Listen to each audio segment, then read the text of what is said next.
What's up guys, welcome back to the channel. Oli JT Buron here. In today's video we're gonna take a look at 5 hands I played at no limit 100 on PokerStars. In this breakdown we'll go deep into the strategies, I will show you solver outputs as always, and I will fully explain the thought process I had in game. Now without further ado, let's jump right into it. First hand of today, we're going to take a look at this ace-10 suited from the cutoff. We open to 2.5x and we see a regular flooding the big blind. Top is 976 and the big blind checks. Here, since we're from the cutoff, the 976 is not that bad. So I think you can go for a medium size, even for a decently high frequency. This hand specifically can go for a high frequency bet, but in this occasion, I think in game I rolled pretty high and I went for the check back. Run out is the ace, which of course it's a decent card for range. We do have a lot of ace X. As the big blind strategy goes, here I will go mostly for an overbet. I'm not really sure if I want to go 2x spot or 150. Something like that, of course, is going to be fine. You want to be very polarized and you don't want to be betting some intermediate ace, something like ace 4. You are basically going to pair plus here as the big blind, since the imposition player has a strong range in this on this run out. My opponent checks this time and here we have a decision. I think here in game I did a mix, even though it's actually a mixed strategy on this run out. And I went for a slightly bigger sizing that a solver would prefer here. I went for a B70, even though the solver would have actually preferred a smaller sizing. And here is where things get interesting, since the big blind goes for a 15.6 big blinds raise. Now, I think this raise is actually good. As far as sizing goes, you can go even bigger, I think. As we've discussed earlier, you want to be very polarized. This is basically 2-pair plus and mostly straights, I would say. But here is where I think most low stakes and mid stakes player go wrong, because of course we're going to continue on the turn, but here as the big blind you have to be really careful and not overdo it, because here it's very easy to overbluff, since you're gonna have a lot of 8-6, 7-5, 8-7, stuff like that. If you throw even some 10-6, Jack-10 and stuff like that, it's gonna be very easy to overbluff in these situations. So you have to be very careful with your frequencies. On the turn, of course, we're gonna continue. And on the river jack, my opponent goes for, I think it's a 125 here. I think if my opponent went all in, I would have believed him way more. Of course, we have a bluff catcher, because our opponent's range is going to be mostly straights, maybe some sets, maybe top 2 pairs, something like ace-9 top 2 pair of the turn. I don't think these kind of hands want to go for 125. I would imagine mostly going for jams here with these nuttish hands. So I think with the ace-10, I think it's just a snap call in practice. Even though it's probably a mixed strategy in a solver land, I think here you want to be mostly calling mid stakes, since here is very easy to overbluff, and we can see that our opponent actually bluffed the Jack-10 offsuit. Of course, this is an overbluff, and if we assume he's going to be doing it even with some 6, 5, maybe 8-7, maybe something like 6-5, it's gonna be very easy to overbluff. So always pay attention to your frequencies. Of course, here even the sizing was a bit of a tell. I think if he had a hand like 8-5 or 10-8, he would have just jammed. I think very easy to overbluff in this one. Let's go to the next one. Another hand for today, we raise the button with the a7 offsuit and big blind with a regular defense. We see a king 10-7 two-tone, our opponent checks, and now here you should be playing mostly intermediate sizings on this kind of connected boards, but I like to play range bets on most boards. I think I know this strategy better than my opponents at this level, so I would not mix unless I'm at no limit 500, I guess, and I go for a B30 as a range bet. Our opponent surprises us and goes for a big size raise. Now, I know my opponent is representing mostly King 10 and pocket 7s, some 10-7, but here with the 7 clubs, we actually block most of his value range, since with the 7 we block pocket 7s and we do block 10-7 suited. I think in game I thought that my opponent could overbluff with hands like 9-8, Queen Jack, Queen 9, Jack 9. So I think I want to deny equity to these hands, and I think my opponent is not good at defending against aggression in this line, and I went for the pretty big raise. I think it's better to go a little smaller than that, but it's fine, and I went for the 30 big blinds raise, which is a 3-bet on the flop. I mostly do it with the ace of spades, since I want to block some of his high equity continues, and our opponent continues. So we see a turn, which is deuce spades, and I think here, after there is a 3-bet on the flop, you can actually donk bet a lot, since you're gonna have mostly equity hands when you call. You have way more flushes than the imposition player, so I think you can apply a lot of pressure. Our opponent checks, and I interpreted this check as a range check. I would have actually checked my hand even if he had donk bets, but I don't think he has donk bets in this spot. We check back, and the river is the 5 of diamonds. Now here, our opponent goes for the B70. This sizing specifically is gonna be just bluffs, since my opponent here is very polarized. I mean, he either has something like Queen 9, Jack 9, Queen Jack, 9-8 type hands, or he has something like a flush, or at least a top 2 pair. I'll say that this is mostly a bluff, since I don't think he's gonna do this with a flush. He's either wrapping like a 2 pair, like a 10-7, but even a 10-7, you mostly want to go for something like a block bet if you want to bet this kind of hands.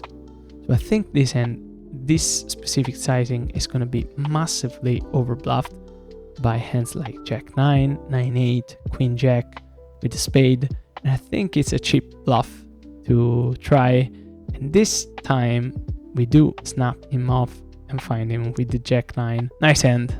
I think we got him. Let's go to the next one. Just a quick break, guys. If you're enjoying this breakdown so far, make sure to like and subscribe to the channel. I'm a small creator, so it will really mean the world to me. Now back to the video. Another hand for today, we have a single raise spot. We defend the pocket 7s, and we see an a6-5. We check, and our opponent goes for the b30. I think here is range betting, even though he shouldn't. In theory, you can actually get away with it at low and mid stakes, since your opponents are not going to be aggressive enough. This time we do defend the pocket 7s, and we see the run out is the 7, so we hit our set on the turn, check, and our opponent checks back. Now, river comes the ace of clubs, and we go for the check. I think my opponent is going to be reopening a bunch here. It's going to have a bunch of pocket kings, pocket queens, pocket jacks, pocket 10s, of course pocket 9s, all of these hands, and of course low ace x like ace 4, ace 3, even some higher ones that went for the passive line on the turn. I think it's going to reopen enough to justify the check raise, and our opponent goes for the b70 here. Now with the pocket 7s, here you want to be mostly playing, I think, 2 sizings, but in game I didn't actually think about my range a lot. Here is where I think most low and mid stakes players go wrong. You have to identify your opponent range. Now, if he has a hand like pocket kings, pocket queens, pocket jacks, of course he's gonna probably fold anyway to most of our sizings. Of course, if we want to go something like pot, we maybe can find bluff catch with something like pocket kings with a heart, and it's fine. But here I think most of our opponents at no limit 100, no limit 50 are going to have a hard time laying down an ace, since the ace x is blocking most of our value range, since we didn't check raise the flop. So if we had a hand like pocket 6s or pocket 5s, we would have mostly check raised the flop. Even a hand like ace6 would have mostly check raised the flop.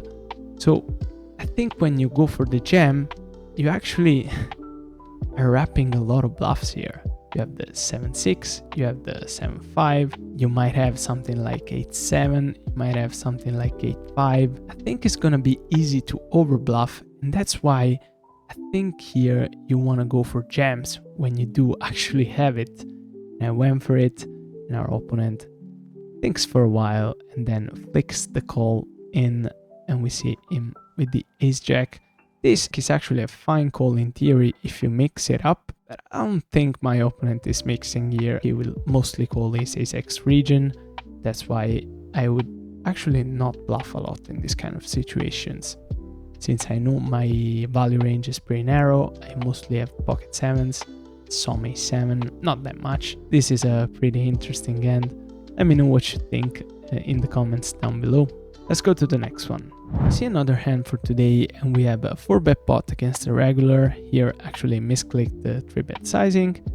It's fine. We do continue with the ace-queen offsuit. We see a 6-4 deuce, and we decide to check, and our opponent goes for the b25. This board is pretty good for the imposition player. He's gonna have all of his pocket pair region, while we actually don't have pocket kings or pocket queens in this kind of scenarios.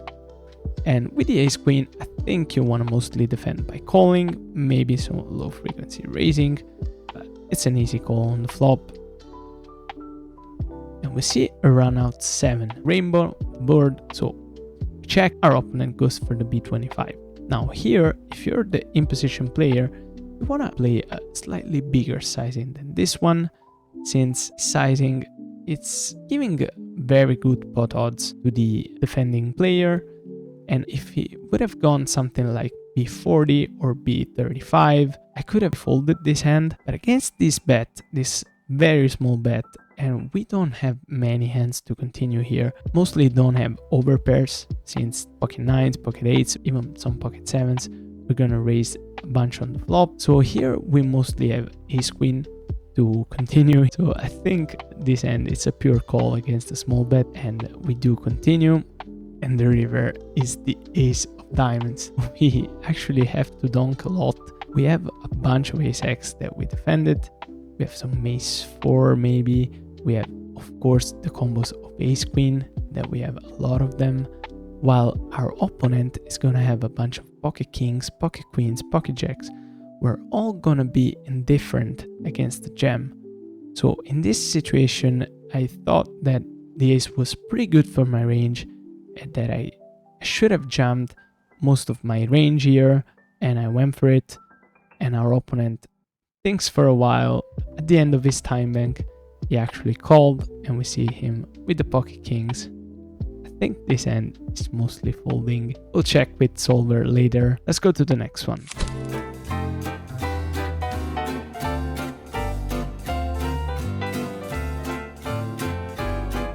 Last time for today, we have a 4-bet pot against the regular.